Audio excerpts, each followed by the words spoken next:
I was 19 as well, so your age, and I had my first ever girlfriend, and she was the one I did literally everything with for the first time. So I lost my virginity to her and everything, and she was older than me.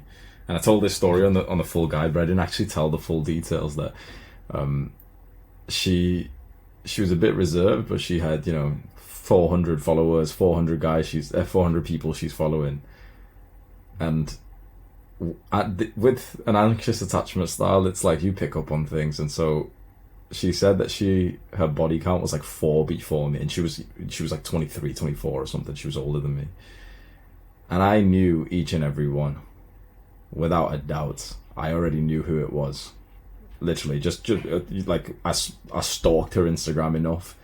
Literally, like triangulated the dates that she roughly said each one happened in, asked her too many questions that eventually I could build up the fucking story of the guys who have fucked my girl casually, even though I waited months for it. And then, go through, okay, roughly she said it was this part of uni. Okay, I click on every picture she's got on that point. There's one random guy who's like this one picture. I click on him. It was probably him. I scroll down to the same kind of dates. She's like the picture there. And I'm like, oh, fuck me. Months later, I remember one time I checked her phone, actually it was the exact same guy that I thought it was, and then in a conversation like a month later, another guy that I thought she had been with before, with no real evidence or anything other than just like triangulating likes and follows and shit. This is why I personally don't, like, I've got an Instagram but I don't actually use it. In fact, I follow 0 people, and I just wouldn't ever really date a woman who's got a social media personally. I know that seems very crazy, and everyone says like, oh well, there's every girl's got social media these days. I believe a nice goal for us guys, and especially for us anxious attachment motherfuckers, is to become so successful, so desirable, and such a great leader and guider that when you do meet a girl who's got an Instagram, it's like when you kind of mention it to her, like I mentioned it to my girl, and she saw like a video I made ages ago about Instagram.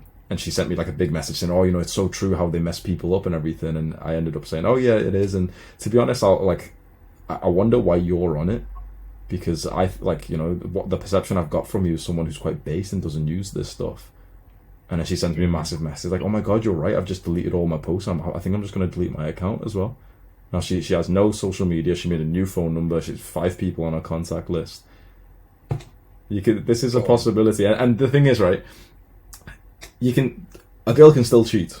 A girl can still cheat, right? Women who wear burqas are still cheating sometimes.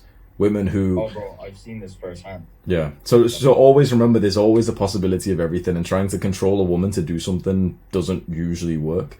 But for example, there's women out there with 500k followers who literally post like their tits and ass on Instagram, and some of them are still genuinely loyal. Of course, you can say it's cheating, like what they're actually doing to post revealing pictures and everything, but some of them would genuinely not cheat. So obviously there's exceptions and averages, but what I'd say to you for the long run, which is at least like, this glimmer of hope, is one, you can see it in me that like if our points were similar when I was your age, and I still messed, like I wasn't on self-improvement like you were back then. I only got onto this stuff like literally 2 years ago. I read this book, and straight away it really helped me. And so I still would naturally have the anxious attachment style, but I'd say it's probably about 15% of what it used to be. Like it's went down almost 10 times. Like it was discombobulating. It was something that kept me in bed for hours extra than I needed to be in certain days when, there was anxious shit going on. It was something that distracted me. It was the fuel for workouts when it shouldn't have been. And you can probably relate to this.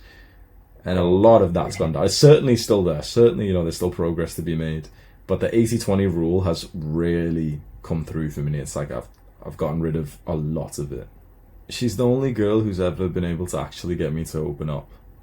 So far, I've always done more of the red pill, alpha male tactic and, show no weakness things. And that certainly helped me to attract a lot of women. But to never get into a relationship that actually benefited my life.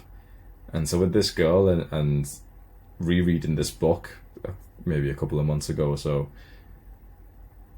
it was learning this concept of effective communication and realizing that when I felt anxious, which was quite often, the only thing that genuinely would help it, which seems so weird, and all the red pillars will disagree with this, but then they're all single, none of them are in long-term happy relationships anyway, so why are we trusting them? But when you feel anxious is when you actually kind of need to express it to her.